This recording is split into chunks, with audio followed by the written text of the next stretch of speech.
Today, for tip of the day, we're going to be discussing the issues with the MGB horns. I'm going to cover the early MGBs from 62 all the way to 76 and to the later 77 to 80 MGBs horns. So let's get going. So let's start off with the early MGB horns and the way they were wired. The early MGB horns had two terminals on the horn itself. They had a positive and a negative. It doesn't matter which way you connect them. And they had their horn activation not on the center console, and not unlike the later ones which had it mixed from the turn indicator tip switch to sometimes in the center, depending on the year. So we're looking at first the early 62 to 67 MGB horns. Now here's the turn indicator assembly that I dug out of the box here, and they had a contact. That's this one right here, that touched the center steering rod, and that was the ground. Okay, so we go from there to the horns itself. The horns had two wires, and one was a purple and the other was a purple and black. It could be either way. And the purple was always hot, so it's very important that you always keep that terminal covered, or make sure that the wire is not frayed, because anything that touches it will short out your wire. Now if that horn touches anything ground, it doesn't activate it at all. With these early horns, because of the center steering wheel horn activation switch being in the center below the MG emblem, most issues with those were either this, where it's touching the center steering rod of the steering wheel, or the contacts on the center push activation switch for the horn, like you see in many modern cars. Those you got to make sure you clean your contact points here, and the bushing that goes around the steering column itself. Also the contact points on the push horn assembly on the early model MGBs. From 72 to 76, they continued with the same dual connection horn, and they continued with a center steering wheel horn activation switch.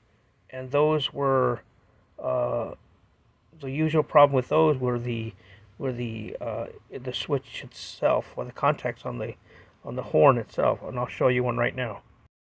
Now this is a steering column on a 1971 MGB.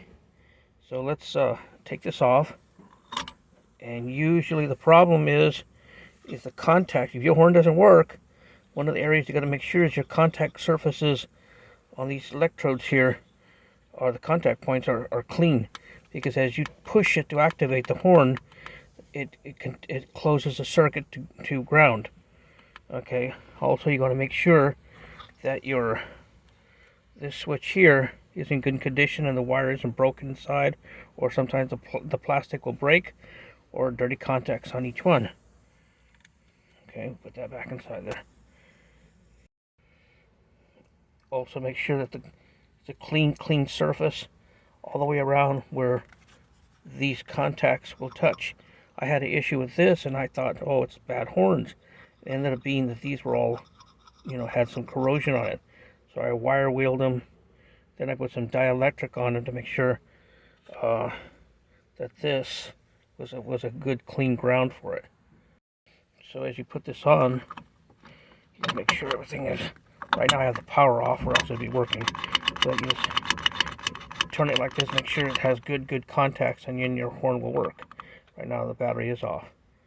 Okay, so let's go to another style of horn. Again, this is the 71 MGB with the fish mouth grill, and has very good access to the horns, where you can see you could get in there. And again, one is a purple wire, and the other one's a purple and I can't see the color, purple and black. So that closes the circuit to make sure that this, what do you call it, sounds horn. Ground to the horn is not important because none of the electrical is going to the ground. It's all done through the wires itself. There's a high and there's a low. It depends on how your car is, which horns you have. Okay. So again, you want to make sure the purple wire, that's this big, ugly, nasty, thick one, okay, is well insulated and nothing's going to touch it, because it will short out. And it goes up to the fuse box, and purple is up there at the fuse box is always hot. Okay, and what it does is you get your wires coming in from the harness, and from here they jump back across to the other horn over here. Now we're going to go the intermediate years, and in 1968 to 71, 70, they had the MG put the horn switch on the tip of the turning indicator. So when you wanted a horn, you just pushed on that, and that was your horn. Again, you know, you had your purple and black, and by you pushing it here, it closed the circuit, so it made the connection between the two wires. Okay, so that's the early one. And it had it on here. Okay, and then they went to the 72 to 76. They went with the center steering wheel console push horn that you activated. Now we're going to cover the 77 to 80 MGBs. Okay, they deleted the center steering wheel horn activation switch, and they returned it back to, what do you call it, the turn switch, the tip of the turn switch. And the horn, okay, so as you see right there, the horn, you pushed it in, and that activated the horn. Now, the most common problem with these is not the switch itself or the contact, which it has a contact, and I'll show you that in just a second. It was the ground on the horn, because these later ones only had one terminal.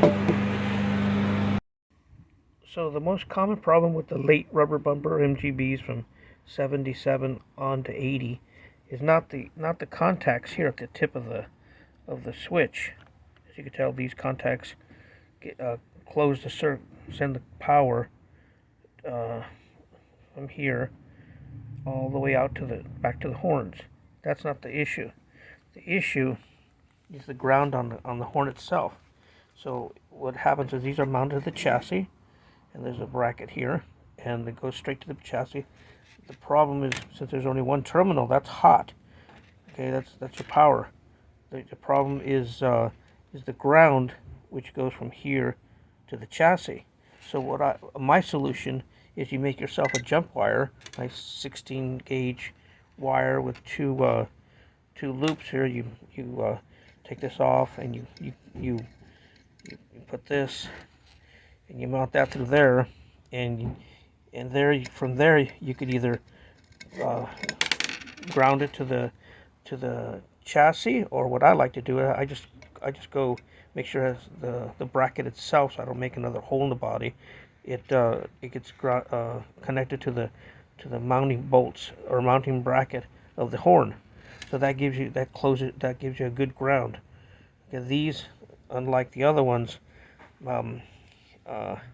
there's not a hot wire all the time, so you're sending power from the switch to the horn. Okay,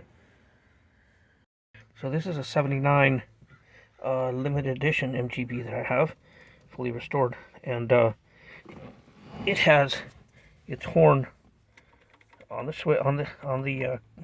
turn indicator thing, and the power comes in and when you push it, it closes the circuit and sends the power all the way to the horn, and the horn is activated by you giving it power to the horn itself, and then the horn is getting ground at the chassis.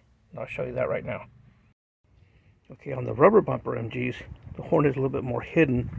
It's basically mounted in the same place, but because of all these fans and covers and everything that are up here in the front, the access is a bit harder. You do have to, remove the front grill cover, and it's a little hard, but it's doable. And then you're able to get to the horn.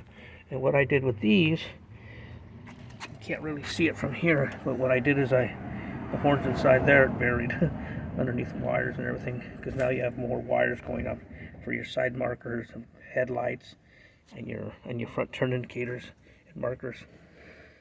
Anyway, that's where you would go from that jumper wire lead to there to the bracket, or you can go straight to the chassis if you want to make another hole in your body. But like I said before, I don't like putting additional holes in the body.